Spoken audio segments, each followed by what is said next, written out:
Yes, a Super Saiyan God. A Super Saiyan God? Are you sure? I think.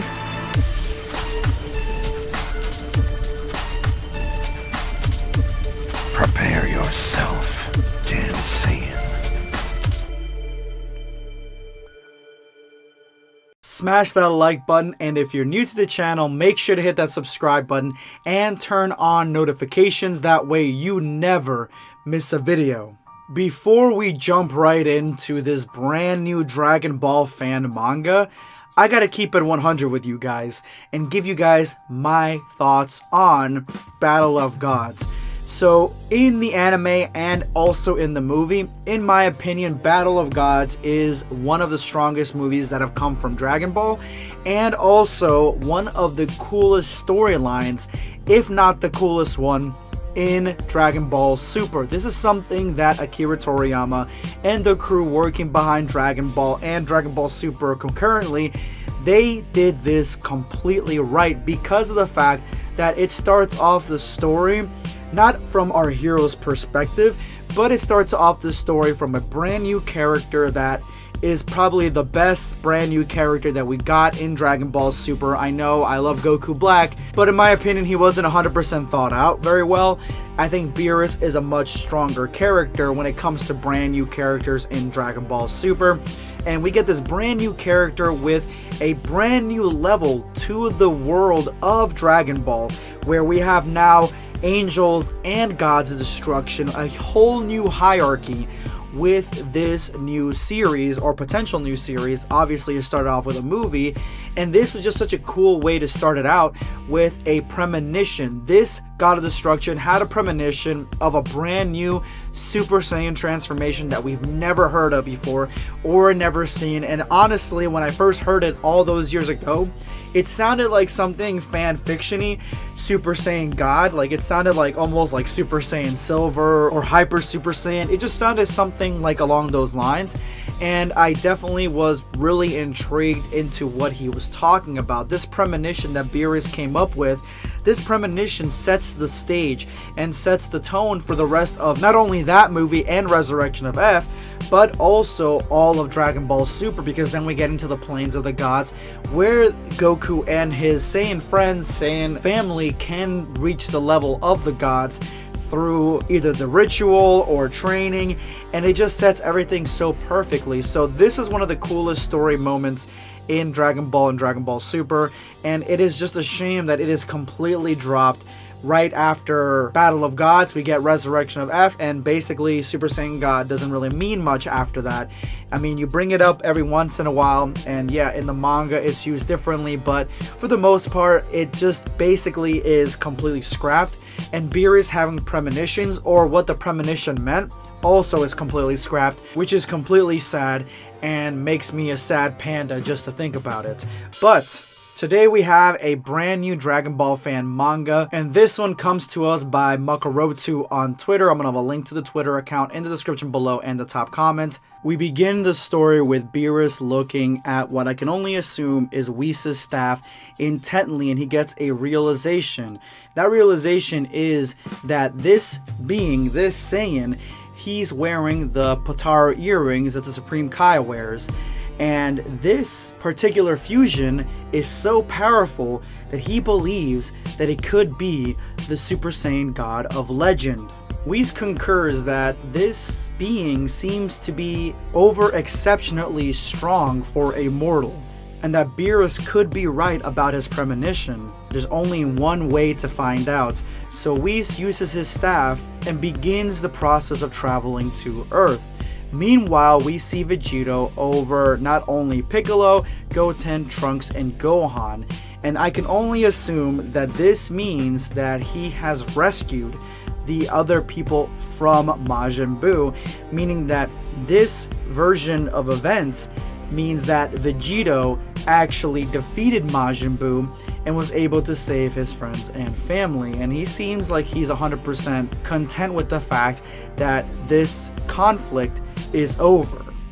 but in an instance he feels something behind him, which, as you can see by this panel, it's Beerus and Whis. So he turns around and Beerus says, "I knew that with your power, you Saiyans could defeat the Majin Buu creature. A power so exceptional that you could be the Super Saiyan God." And Vegito is confused and responds with, "Super Saiyan God?" And then to himself says, "Weird, I can't feel their ki." And that is where this mini Dragon Ball fan manga ends.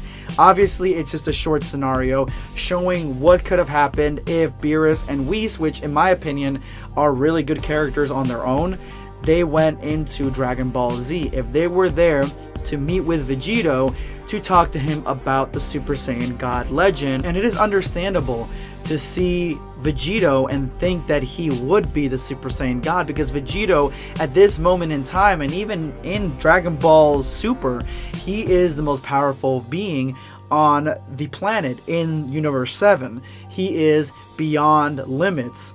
This is usually the case with Vegito, most notably in Dragon Ball Multiverse, where he is quite literally the strongest being in that story.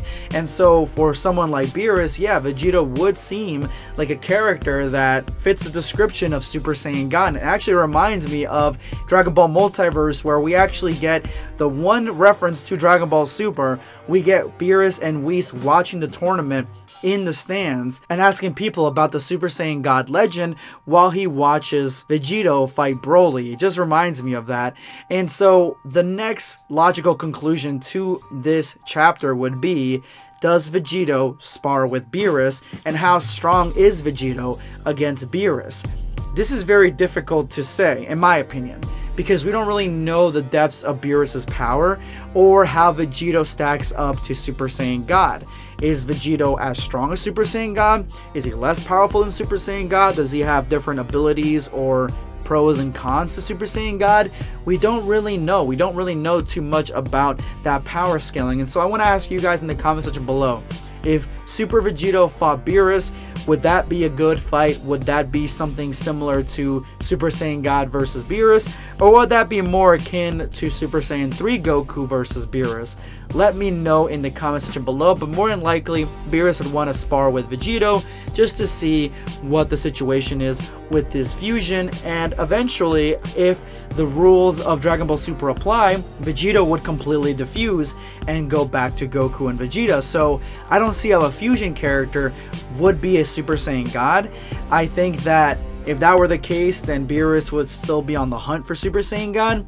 But if Vegito was a permanent fusion like he was back in Dragon Ball Z, then he could very well be the Super Saiyan God, or at least get to that level in this story arc. That would be really crazy to see if we saw this in Dragon Ball Z. Anyway guys, thank you so much for watching my video, and if you made it to this point in the video, you are now part of the hashtag End of Video Squad. Thank you guys so much for all your support. Make sure to drop that comment with that hashtag for a chance to be featured in my next video. Today, I'm going to be responding to Josu Baron. This manga is giving the Saiyans more muscles. Mainly, he's talking about the Universe 6 Saiyans from yesterday's fan manga, and yeah, it gives Kaba more muscles and Caulifla and Kale and stuff. I definitely like that better than having them really skinny. I feel like as a warrior that doesn't really make sense. I don't like how Universe 7 Saiyans are more bulky and more muscular than Universe 6, and I'm glad that that fan manga corrects that. Thank you so much for your comment. This is going to be Blackscape signing off. Take care guys.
Subscribe for more content. Or perish.